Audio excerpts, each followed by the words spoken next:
श्री ब्रजकिशोर टंडन की हल्द्वानी में कपड़े और मिठाई की दुकान है। एक दिन कैंची आश्रम में बाबा जी के पास बैठे बैठे लड़के की शादी का प्रसंग छिड़ गया तो बाबा जी बोले, तू अपने लड़के का विवाह कर दे। यदि आप इस विवाह में आने का वायदा करें तो मैं तैयार हूँ। टंडन जी ने उत्तर दिया। बाबा जी ने मुस्कुराते हुए मौन स्वीकृति दे दी, किंतु इसी साल यानी 1973 में ही वे महासमाधिस्थ हो गए, इसलिए उनकी स्वीकृति का कोई अर्थ नहीं रह गया था। टंडन जी ने इस घटना के 2-3 साल बाद अपने लड़के की शादी तय कर दी।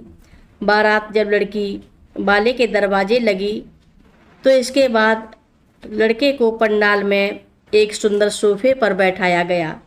दूल्हे के साथ उसका मित्र भी था और उसके इर्द गिर्द महिलाएं खड़ी थीं।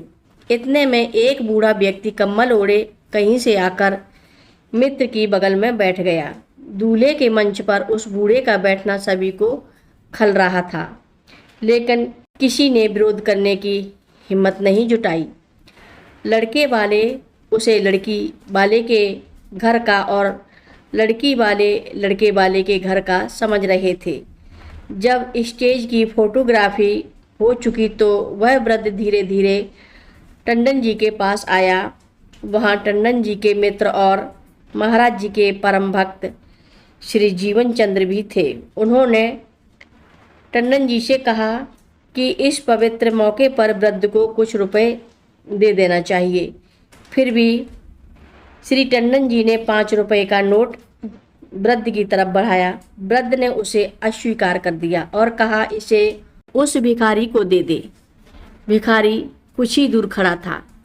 इन लोगों का ध्यान उस भिखारी की ओर गया। इतने में वह वृद्ध लापता हो गया। वृद्ध के लापता होने के बाद इन दोनों व्यक्तियों को ध्यान आया कि वह वृद्ध बाबा नीम करोरी ही थे, जो अपना मौन आश्वासन पूरा करने आए थे।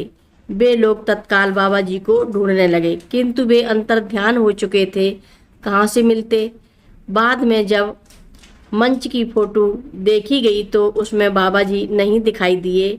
हाँ, जो कम्बल ओढ़े थे उनका आधा भाग उस फोटो पर टंगा दिखाई दिया। यह फोटो टंडन जी के पास आज भी सुरक्षित रखे हैं।